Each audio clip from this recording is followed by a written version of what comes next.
Okay, so right. Last time I was talking about markets and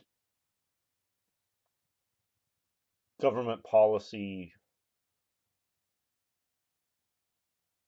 pushing certain products in the marketplace that it turns out won't survive without a subsidy because there isn't a market for them. And that got to me to thinking about markets in general and the minimum wage debate that has been in the news from Seattle and now Los Angeles. And that is another case of establishing a market value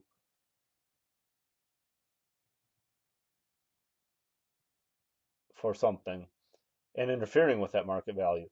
For instance, the wages a fast food worker receives is set by a market. There's a limit to what you're willing to pay for a hamburger or a taco. And that is what sets the market for the labor of the people who work in the places that provide tacos and hamburgers. The people working in these places blame the companies for their wages when really it's the customers who set their wages. So while they're blaming the company, they should be blaming their neighbors and their relatives and even themselves for when they're out buying hamburgers themselves. There's a limit to how much they're willing to pay for it. And these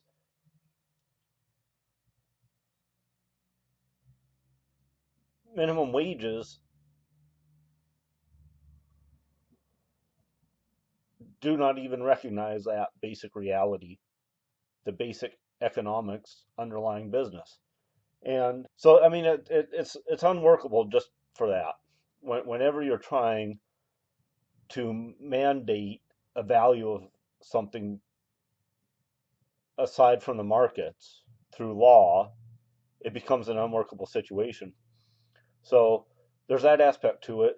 Another aspect to it is there's a certain injustice to it when they're demanding the same level of wages that people with much more skills and much more education are earning.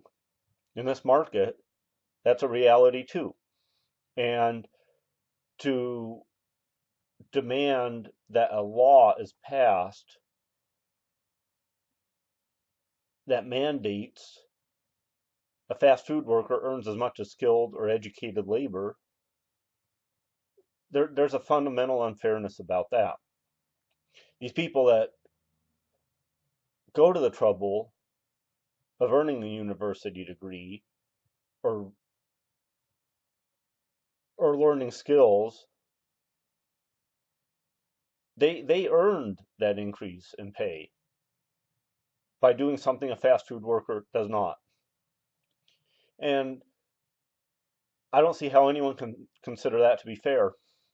And you consider what the sacrifice of people in the military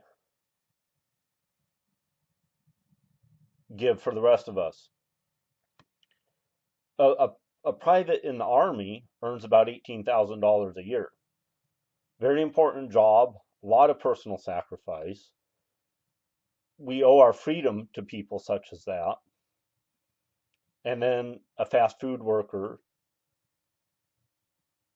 and fast food workers in general are out protesting, turn $15 an hour, which means they'd be earning about $30,000 a year to work at a place that serves hamburgers. Just because. Now, how is that fair? How can anyone consider that to be fair?